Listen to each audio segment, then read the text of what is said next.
Guys আমি তোমাদের মতন রিলস দেখে সাইয়ারা মুভি দেখতে চাই। ওই রিসেন্টলি যেটা ভাইরাল হয় না, যে মুভি দেখে সব লোকেরা পাগল হয়ে যাচ্ছে, মেয়েরা কেঁদে পাগল হয়ে যাচ্ছে, ছেলেরা বুক ছিঁড়ে ফেলছে, গেঞ্জি ছিঁড়ে ফেলছে, কে স্যালাইন টানছে, কে অজ্ঞান হয়ে যাচ্ছে, কে কাকে কিস খাচ্ছে, কে নিচে গিয়ে ডান্স করছে তার বয়ফ্রেন্ড গার্লফ্রেন্ড একসাথে। তো আমিও ভাবি এমন কোন মুভি যে লোকেরা এত খারাপ রিয়াকশন দিচ্ছে।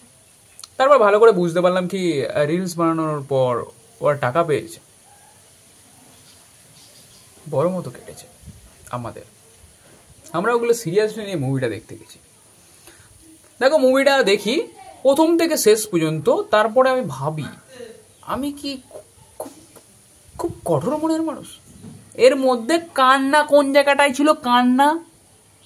আমি এমনিতেই ইমোশনাল হয়ে যাই, নরম মনের মানুষ। ইমোশনাল সিন দেখলে আমি কেঁদে ফেলি, কিন্তু এই মুভিতে কোথায় ইমোশনাল ছিল?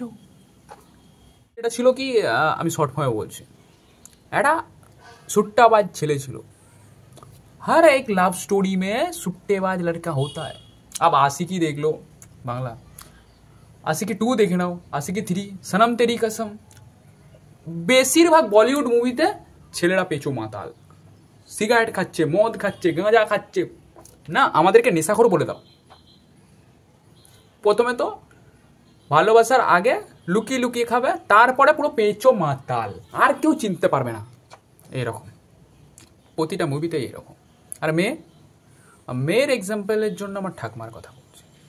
আমার ঠাকমা ঠিক রাতের বেলা খাবার খেত, খাবার খাওয়ার পর হাত মুখ ধুয়ে আবার থালা নিয়ে গিয়ে বলতো, বাবু বয়স হয়ে গেছে বলে আমাকে খেতে ডাকবি না। আমার মা বলে, খাওয়া হয়ে গেছে। আমাকে ছেড়েই তোরা খেয়ে নিয়েছিস? না না ঠিক আছে, থালা দাও, দিয়ে আবার খেয়ে দিয়ে ঘুমাতে যাবে। আমরা ঠিক শুতে যাব, ঠাকমা উঠে পড়বে, বলবে, কিরে সকাল হয়ে গেছে, কাজে যাবে না? আরে এই তো রাত শুরু। না, সকাল হয়ে গেছে। তো ওই মেয়েটার না স্মৃতিশক্তি একটু, মানে তার কাটা ছিল, ফিউজে ওড়া ছিল, এরকম একটা অবস্থা।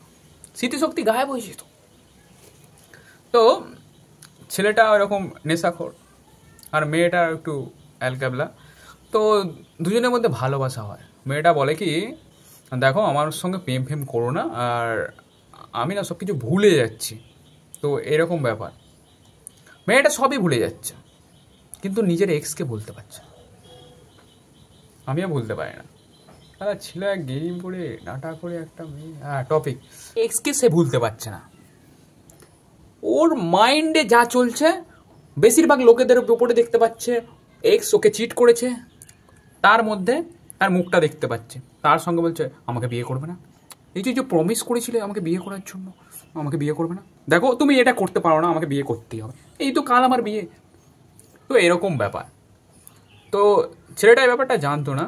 তারপর যখন জানতে পারলো, তার মা বলছে, তুই কি ছেড়ে দিবি আমার মেয়েকে এই ভালোবাসার গেম খেলে? না, আজকাল যেটা চলছে, দেখ যদি কিছু করতেই হয়, প্রেম টেম করতে হয়, তাহলে একে বিয়ে করতে হবে। তো ছেলেটা বলে মেয়েটাকে, দেখো আমাদের লাভ স্টোরি যেটা চলছে, তো আমরা বিয়ে করে নিই। তো মেয়েটা বলে, না আমার স্মৃতিশক্তি একটু গায়েব হয়ে যাচ্ছে, তো আমরা বিয়ে করতে পারবো না। এই কারণে ডাক্তার অ্যাডভাইস দেয় কি, ওষুধ খাও, আর বাট তোমরা বাইরে কোথাও ঘুরতে যাও, যাতে মাইন্ড ফ্রেশ হবে, আর একটু হাওয়া বদল করলে যেমন শরীর চর্চা হয়, তো একটু ঠিক হতে পারে।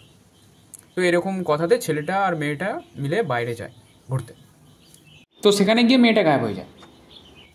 আর ছেলেটা সিঙ্গার ছিল আর মেয়েটা রাইটার ছিল। মেয়েটা লাস্ট একটা গান লেখে আর ছেলেটা সেই গানটা গায়। তারপরে মেয়েটাকে খুঁজে পেয়ে যায়।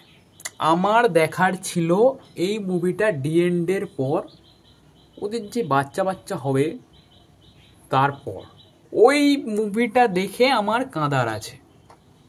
না, তোমরা কই মিল গিয়ে দেখেছো, তারপরে ক্রিস 2 এসেছে। সাইয়ারা মুভি ওর অন্য কোনো মুভি আসতে চলেছে, সেই মুভিটা আমি দেখতে চাই। এই মুভি দেখে ইমোশনাল হয়ে কান্নার কিচ্ছু নেই, জাস্ট সিম্পল। মুভিটা জাস্ট মিডিয়াম ছিল, না হাই না লো, জাস্ট মিডিয়াম, চলে যাবে, অত হাই ফাই নয়।